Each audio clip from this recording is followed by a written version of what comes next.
And we're getting new footage from the moment one of India's missiles struck inside Pakistan territory earlier tonight.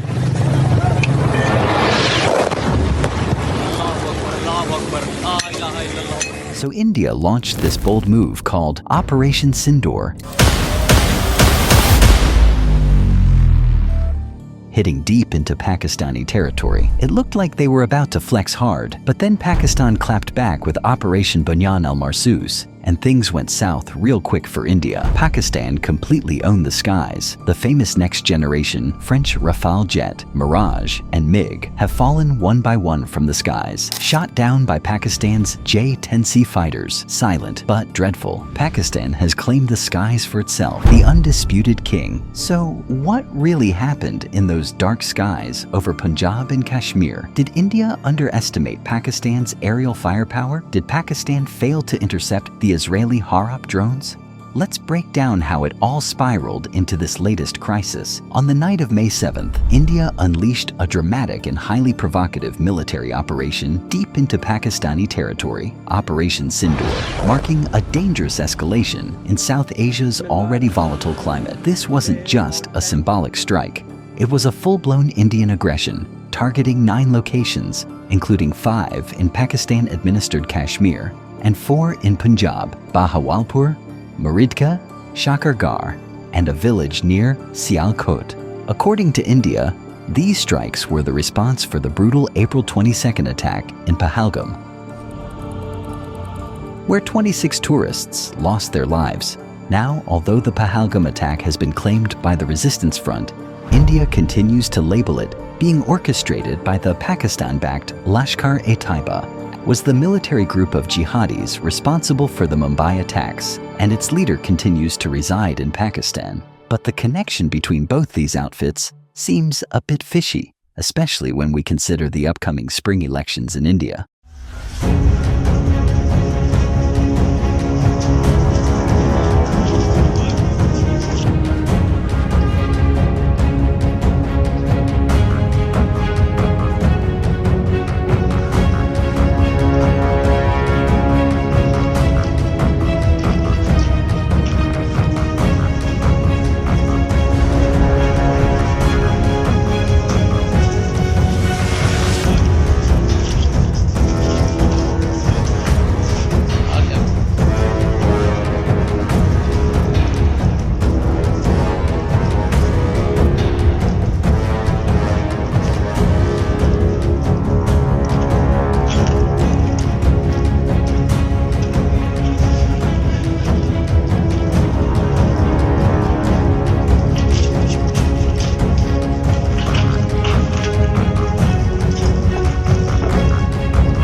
According to Indian officials, the goal of Operation Sindoor was to strike back at those militant hideouts and take out all those responsible for the attack on tourists. India's military respondents also displayed maps of the terrorist camps in Pakistani territory. But Pakistan paints a different picture. Its military claims India launched 24 missile strikes, hitting civilian areas, mosques, and homes, leaving 31 dead, including women and children, and injuring dozens more. Videos from different sources on social media seem to back this claim, and since India has not provided proof of any casualty that involves a known militant, Operation Sindoor did not receive the validation from international press either. The attack has not only sparked a fierce military response from Pakistan, but also plunged both countries into an intense diplomatic freefall. treaties suspended, diplomats expelled, and more. At first, we saw Pakistan displaying a bit of restraint from being evoked into a full-blown conflict.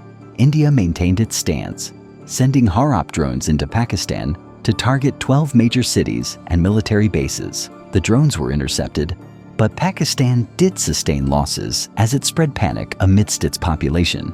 On May 7th, following India's launch of Operation Sindoor, the region witnessed a sharp escalation in aerial conflict. In response, the Pakistan Air Force carried out a counterstrike, reportedly targeting and downing several Indian aircraft. Among the aircrafts Pakistan took down includes Rafale jet, which India procured from France in 2019 after the Pulwama incident. India has maintained that its air superiority has immensely increased since this purchase, but the official confirmation of Rafale being shot down by French analysts at Dassault Aviation tells a different tale. Pakistan's response involved its Chinese-built J-10C jets, equipped with advanced PL-15E missiles. The military says 8 people were killed in the strikes, which it claims hit civilian targets.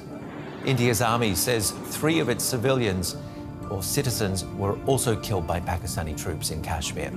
Islamabad says its response to India's strikes is already underway. Before Operation Sindoor, Pakistan had already been flexing its military muscle to counter India's integrated battle doctrine. In a rare show of regional solidarity, Turkish and Bangladeshi naval ships even entered Pakistani waters.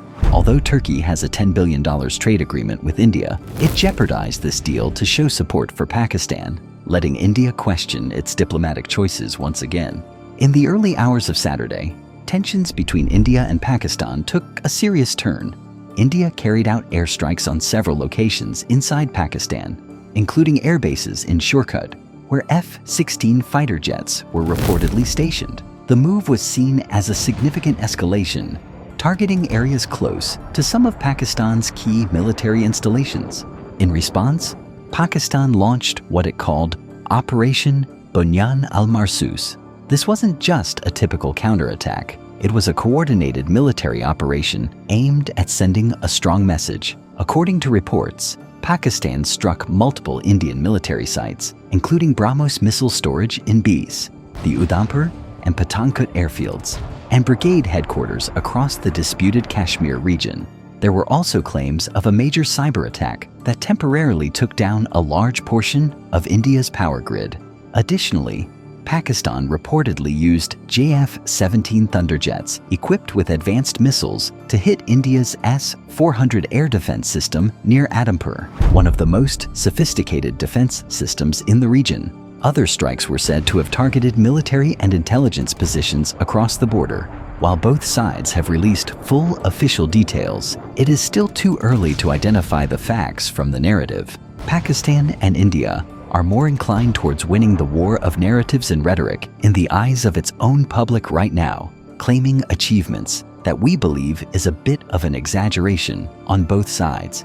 As the dust began to settle and the missiles stopped flying, one thing became clear. This wasn't just a military standoff.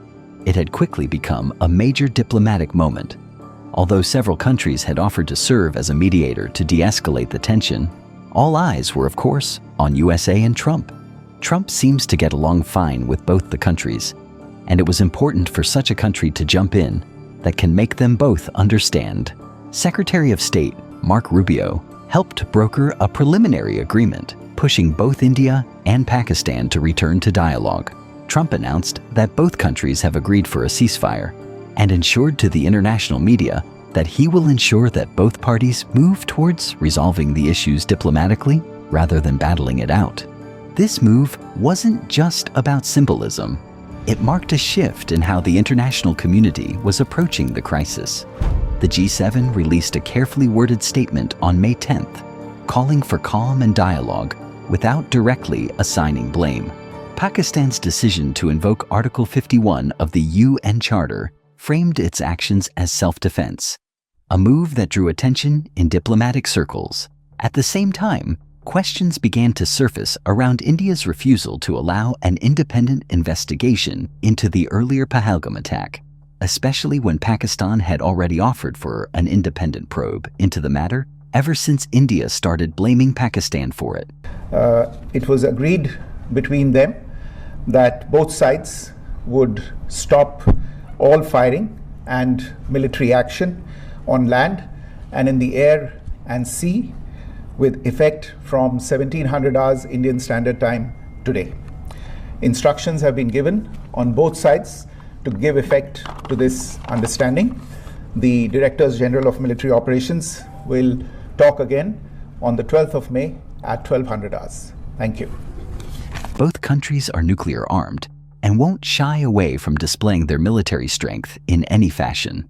But the aftermath of a nuclear conflict is something everyone must fear. On the Indian side, official statements have been cautious, referring to the ceasefire more as an understanding rather than a binding agreement, leaving room for interpretation. Over what's taken place, and therefore they both feel they have won in some way or the other. Here, Prime Minister Modi and his government is elected. He has to go back to the voters, electorals, who he will try to kind of say that, you know, he's been victorious in this whole exercise. But both sides claiming victory in this whole escalation in the last 4 days that's put both this region in sort of turmoil and uncertainty.